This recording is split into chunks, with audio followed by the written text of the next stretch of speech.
ঘরে আমি ঘুমাইছিলাম, ফুরাত চাচা আইসা ঘর আটকে হাত মুখ বাইদা তারপর আমার ধর্ষণ করছে। আমার সাথে এরকম 2 বার করছে। কয়েকদিন পরে আমি বাইরে চেয়ারে বসেছিলাম, তখন সে আসছে। তখন আমি বলছি যে আমাদের বাড়িতে আপনি আইছেন কেন? সে আবার চলে গেছে। আবার একটু পরে আইসা হেসিয়ে ঘরে নিয়ে আসছে। ঘরে নিয়ে আইসা আমাকে দর্শন করছে। সে আমাকে মাইরা ফালানোর ভয় দেখিয়ে, তুই যদি কাউরে বলস তোর মাইরা ফালানো, তো সে মাইরা ফালানোর ভয় দেখাইছিল দেখে আমি কাউরে বলি না দেখা কত বুঝাইছে অনেকবার।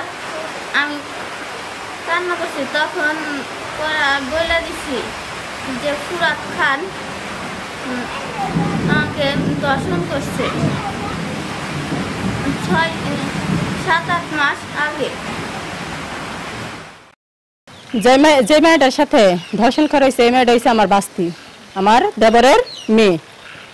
মেয়েটার শরীরের গঠন বুঝা ওর জিজ্ঞেস করলাম, মা তোমার কি হয়েছে? ও কইতেছে কয় কিছুই না। তারপরে আবার জিজ্ঞেস করলাম, মা সত্যি করে বলো তো তোমার কি হয়েছে? ও কয় কি? কয় কিছুই না কাকি, কিছু না। কি হয়েছে কই? পরে ওরে চাপ দিলাম যে তোমার তো পেট বড় দেখা যাইতেছে কে, তোমার স্তন বড় হয়েছে কে, কিসের জন্য এরকম হয়েছে? পরে ও কান্না করে দিছে। পরে ওরে ধরলাম যে মা কি হয়েছে কও। কান্না করে দিয়েছে, অনেক কান্না করতেছে কিন্তু নাম বলে না। পরে ওরে জিজ্ঞেস করলাম যে মা তোমার কি হয়েছে কও, সত্যি করে কওছে মা তোমার কে এই কাজটা করছে? পরে কয়েকটা বুড়ো লোক আমার এই কাজটা করছে। বুড়ো লোকটা কি আমাদের এলাকার? প্রথম বলে না, এলাকার না। তাহলে কে তোমার এরকম করছে? পরে কিছুক্ষণ কান্না করলো, চুপ করে বসে থাইকা পরে বলতেছে যে কাকি আমারে ফোরাত খা, আমার কাকা যে লাগে ফোরাত খায় আমারে এরকম করছে। কেমনে করছে? আমি ঘরের ভিতরে শুয়েছিলাম, আব্বা ছিল না, মা ছিল না। তারপরে আমি ঘরের ভিতরে শুয়ে রয়েছি, আমার আইসা ধরছে, ধরে ঘরের ভিতরে দর দিয়া আমার গামছা দিয়া মুখ বাঁধছে বাইন্দা। তারপর আমার এই কাজ করছে। তুমি চিল্লানি দিছো না? আমি চিল্লানি দিতে পারি নাই। আমার ভয় দেখাইছে, তোমার মাইরালামো, তোমার এটা করবো সেটা করবো। আমি আর কিছু বলি নাই।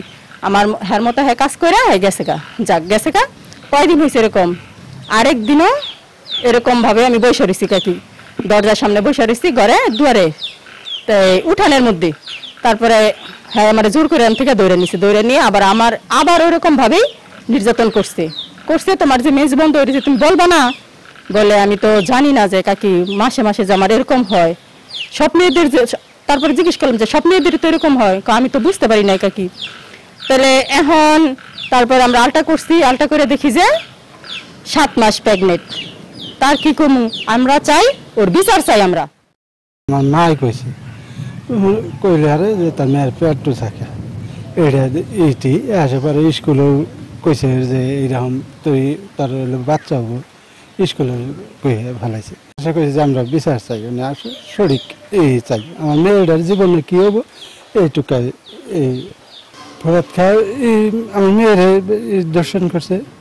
আমি বিচার চাই, একটা সঠিক বিচার চাই। আমি চাচ্ছি বিচার, কঠিন বিচার চাই আমি যখন জানতে পারলাম যে নাগরপুর উপজেলার 85 এলাকায় একজন কিশোরী ধর্ষণের শিকার হয়েছে, নিউজটি পাওয়া মাত্র আমি সেখানে যাই এবং সেখানে গিয়ে যে ভিকটিম, সেই ভিকটিম কিশোরীর সাথে আমি দীর্ঘক্ষণ কথা বলার চেষ্টা করি এবং কথা বলে আমি যেটি জানতে পারলাম যে তার যে প্রতিবেশী চাচা ফরহাদ খা, তার মাধ্যমে আসলে সে ধর্ষণের শিকার হয় এবং ধর্ষণের শিকার হয়ে সে 7 মাসের অন্তঃসত্ত্বা। এবং তাকে যেটি বলা হয়েছে যে ধর্ষণকারী ফরহাদ খান, সে বিভিন্ন ভয়ভীতির মাধ্যমে আসলে তাকে বলার চেষ্টা করেছে এই ঘটনা যাতে কোনোভাবেই জানতে না পারে এলাকাবাসী কিংবা পরিবারের লোকজন। কিন্তু পরবর্তীতে যখন যেহেতু কিশোরীটি অন্তঃসত্ত্বা হয় এবং তার শারীরিক যেহেতু পরিবর্তন লক্ষ্য করা যায়, তার পরিবারের লোকজন যখন লক্ষ্য করে তখন আসলে এই ঘটনাটা সামনে চলে আসে। এবং আমি সর্বশেষ যেটি বলতে চাই সেটি যে কিশোরীটি রয়েছে সেই কিশোরীটি যাতে সুষ্ঠু বিচার পায় এবং যে ধর্ষণকারী তার যাতে উপযুক্ত শাস্তি হয় সেটি প্রশাসনের কাছে আমি দাবি জানাচ্ছি।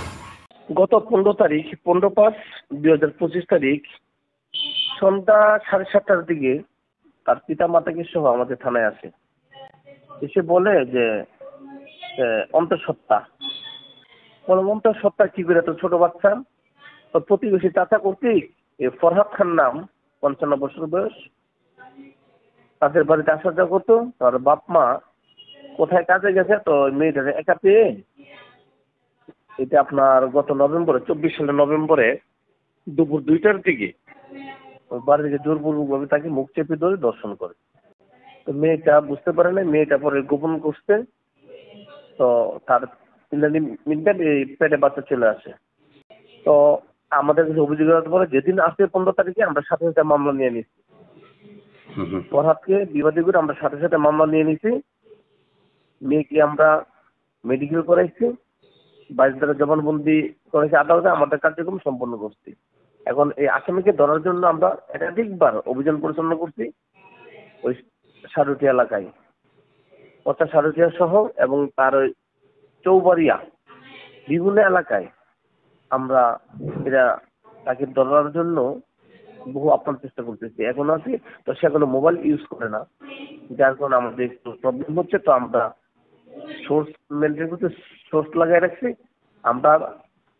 আমরা নিজেরা চেষ্টা করতেছি তাকে আমরা যেভাবে হোক আমরা তাকে গ্রেফতার করবো ইনশাল্লাহ।